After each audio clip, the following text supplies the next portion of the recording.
What's good, everybody, and welcome to Strange Coins, relaxing Destiny commentary for fans of the series.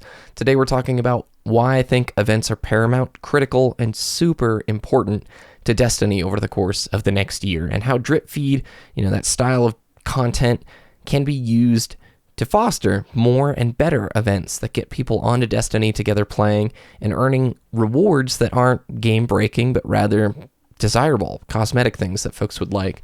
As a side note for subscribers, you might have seen Halo content over the last few days. You probably already know I upload both on my channel. I'm a big Halo fan. Halo 5 just released, so over the course of the next few weeks, I'll be balancing both sides of content. I already had somebody like Twitter's like, "Are you done uploading Destiny?" And it's like, no.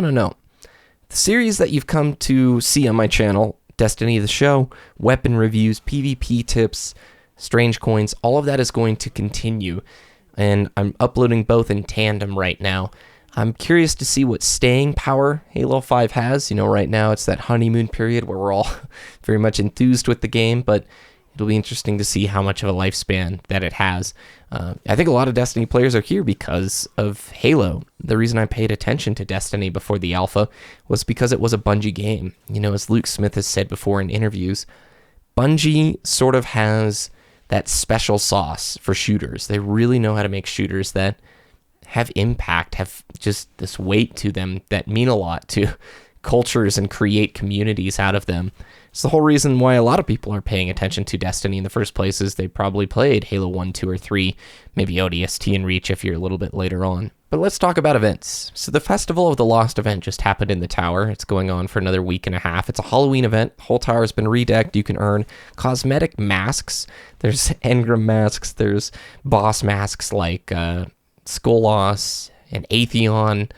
Crota has a mask. And it's just a really charming event that has quests that players can complete. And you earn these kind of charming rewards, things like candy or glue that let you keep your mask. If it's a blue mask, you can upgrade it to a legendary mask and keep it after this event goes on.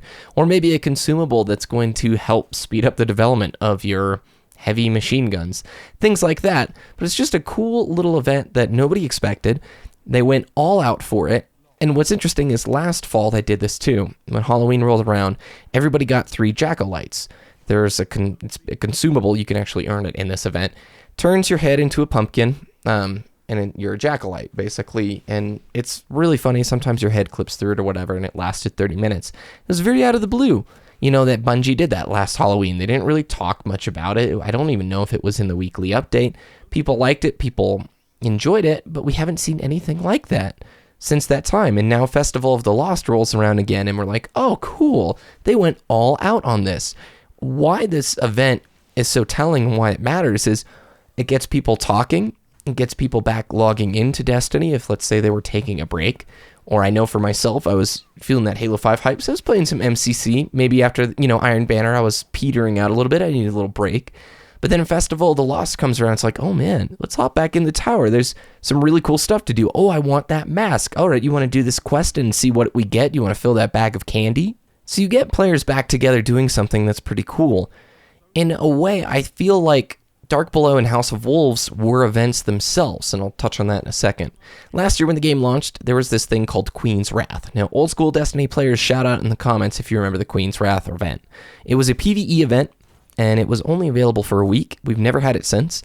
There were shaders that could be earned, and there was a ship that could be earned, and they were very difficult PvE missions, basically, kind of like Nightfall-ish missions, but nobody was geared. It was so early after the game came out that very few people were able to grind what they needed to get some of those rewards. As it stands, that ship, the Queen's Wrath ship, there's been no other way to get it since then, as far as I know. So when you see that Queen's Wrath ship, it's like the rarest ship in Destiny. Additionally, I got one of the shaders. You can now get those shaders from Petra. But until House of Wolves, that shader was not obtainable outside of that Queen's Wrath event. That exclusivity gave the event this mythic status in my mind. I thought it was a great idea. And when Destiny released, I thought we were going to have more of these. In fact, right after release, they put out a calendar of events, showing Queen's Wrath, talking about Iron Banner when that was showing up, when the raid was releasing. And so it looked like, oh man, every month Bungie's got this planned out. We've got X, Y, Z to do, and they're just going to keep doing these events. And it petered off. It didn't really happen that way.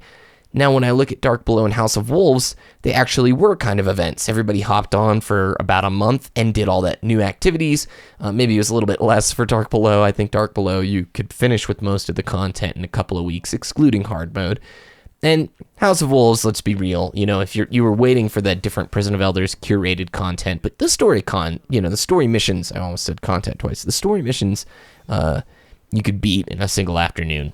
Not that that's bad. I enjoy the House of Wolves story missions, but I enjoyed everybody coming together, having a reason to play, and basically bundling content together. Where I'm going with this is drip feed is what it looks like the next year of Destiny will be. If you've not listened to the podcast or, been keeping up, essentially the plan is with year 2 of Destiny. Now, this has not been officially confirmed. They've hinted at it in the weekly updates, and it's been rumored across a lot of articles.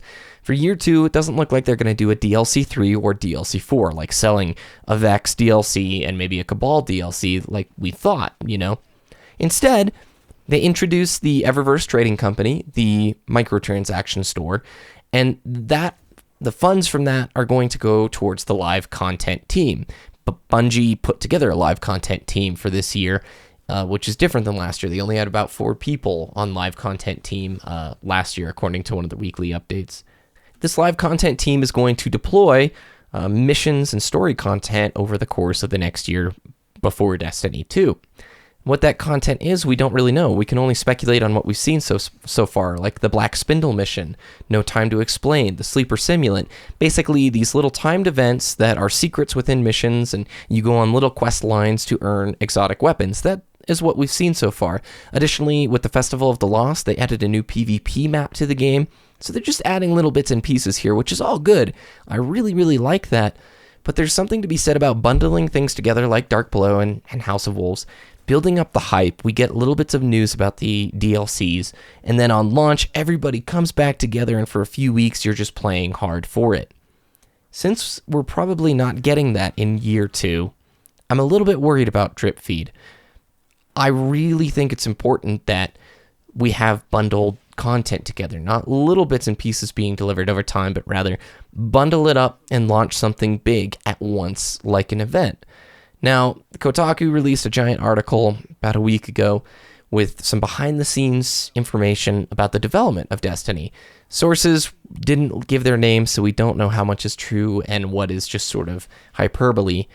But from what it said, it looked like there was a Mars raid that was cut from the game, an entire planet Europa that was not in the game, it was planned to be, as well as, the European Dead Zone was in there, and a new mission style where fire teams basically meet up, 3 fire teams meet up and have to take on one objective all at once.